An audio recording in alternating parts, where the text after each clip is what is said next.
You're such an asshole.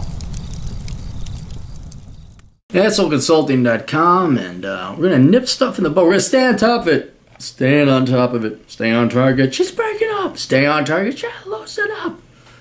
Hey, asshole, I just turned 26 and I have my shit together, especially when compared to all the special snowflakes I see living in the Twin Cities. Oh, you're here. Get the fuck out. Just get out.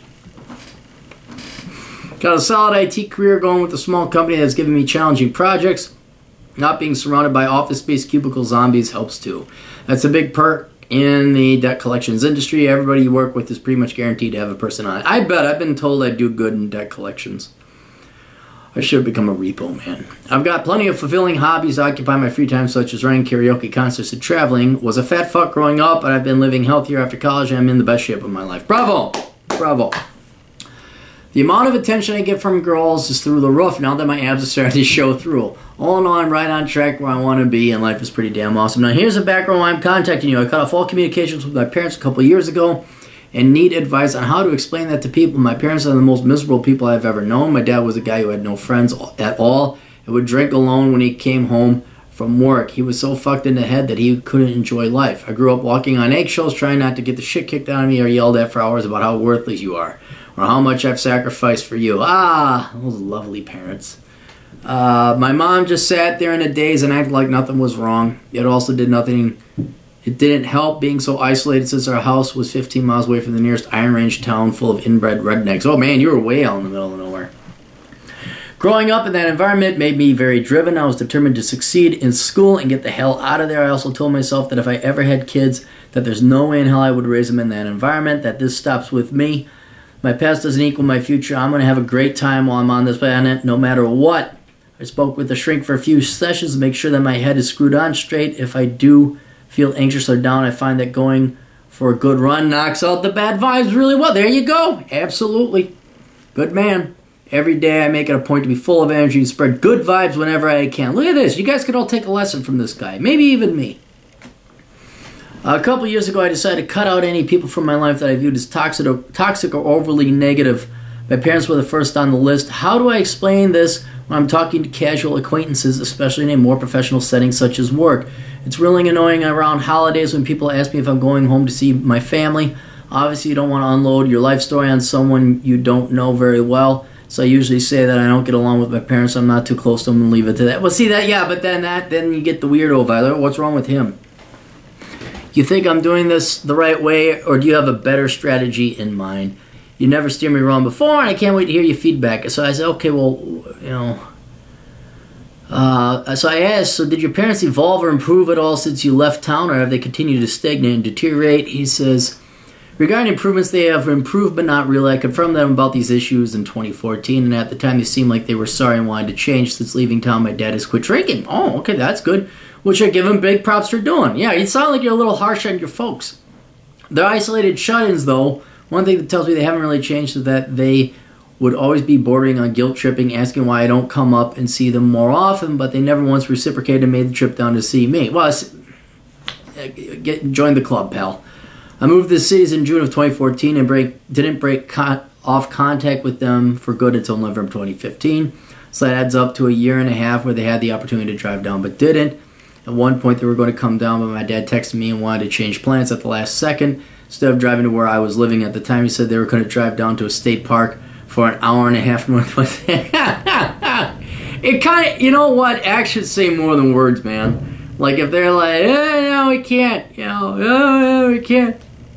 And I take the philosophy, and I use this on friends, just people in general. Your parents could actually love you and care about you, but it's not what person feels in their heart. It's what the actual reality and action is that determines your relationship. Like right now, I have a ton of friends in the Twin Cities. I never see them. They don't hate me. I don't hate them. They're literally, 10 miles away. And after the fourth or fifth time when they stand you up, oh, we're tired or this or that, you're just like, yeah, you know what? Never mind. It's more important to you to stay at home and do nothing than it is to come out and be friendly or to be social. And so there's no ill will, there's no maliciousness, which is why I think you should go a little bit easier on your folks. It's just Sometimes people just, they choose sitting at home and doing nothing than spending time with people, which is a tragedy. It's just a tragedy. I'm going to watch TV. Instead of having conversation with a good friend, I'm going to watch TV. It's like, wow, okay. So I wouldn't have any resentment towards them. But yeah, this kind of shit where it's like, hey, come on out to Nowheresville. And it's like, do you want to come to the city where there's shit to do? All right, never mind. And here's the main reason I broke off the contact. Honestly, the few times I went up there, something didn't feel right. Whenever I was in a room with either of them, my gut just told me, get out of there as fast as possible because you are not safe here. Whoa. Last time I saw them was in Thanksgiving in 2015 at my grandma's house on my mom's side. I showed up with the best attitude possible. It was great to see all the extended family, but whenever one of my parents came into the room, I would enter a fight or flight response and completely shut down emotionally, basically turning into a robot. When my mom put her hand on my shoulder, all I could think was, don't touch me. And when I was sitting at the table, I could feel whenever my dad was looking in my direction, like my brain was scrambling. I couldn't think straight. Well, I'd imagine this has something to do with how you were raised. I mean, if you were walking on eggshells all that time, your dad was an alcoholic, that's part of your hardwiring now. That ain't going to go away. So, yeah, I mean, and I would not ignore those feelings. I don't think they're going to kill you. But that, unfortunately, is the reality of what they've conditioned you to become. Even though he stopped drinking, seems to be better on the surface, I can tell there's something deeply disturbing about him. These are the feelings I've had about them my whole life, but didn't consciously notice until that day. After dinner, I pretended to pass out on the couch so I wouldn't have to talk to him. And that's when I realized the only way I could have a truly fulfilling life was without him. Hope that clarifies things, James. Okay, what the hell was the original question before it got all creepy? Oh, are you doing this right with dealing with it? Okay. It's kind of too late now because now enough people have asked you in your current social network and coworkers and friends and all that life. You're currently people like, oh, okay, they know that you don't get along with your parents. But what I would do going forward, if you ever have any new friends or something like that, is you just don't talk about them. Like, work, especially in the capacity of work. Work is work. You don't talk about your social life. You should, when you say, oh, and then people ask me, it's like, well, you're not committed to tell them anything about your social life. Matter of fact, I don't think I've ever told anyone at work, like, oh, what are your Christmas plans? I'm going home. So I would just lie. Oh, yeah, I'm going home. Visit my folks. Then you stay at home and you play some video games or you work out or whatever it is that you do. There's no reason in your future work life, social life, dating life, romantic life, whatever type of life, your folks aren't, especially at the beginning parts of your relationships that you're forming, there's no reason. Just say, oh, they live far away. Oh, yeah, they live up north. And, oh, yeah, I'm going to go see them for Christmas. You start dating a girl, I mean, you don't even have to talk about your folks. You could just say general stuff about your parents that is not going to scare away the girl or scare away friends. Because it doesn't play a role that much. The only place I can see your parents playing a role in your social life, it will never play a role in your career or professional life because it just doesn't belong. There's no reason to talk about your parents. But the date and even social life, it's like, oh yeah, I got parents, but you're not hanging out with your buddy George to talk about your parental problems. The only thing that might affect you is when you start dating a girl long term and it looks like you might have to marry her. She's like, oh, what about your parents? And like you like her and you're serious about it. You gotta say, look, here's the deal. My dad was an alcoholic. He was yelling at me all the time. They're kind of odd.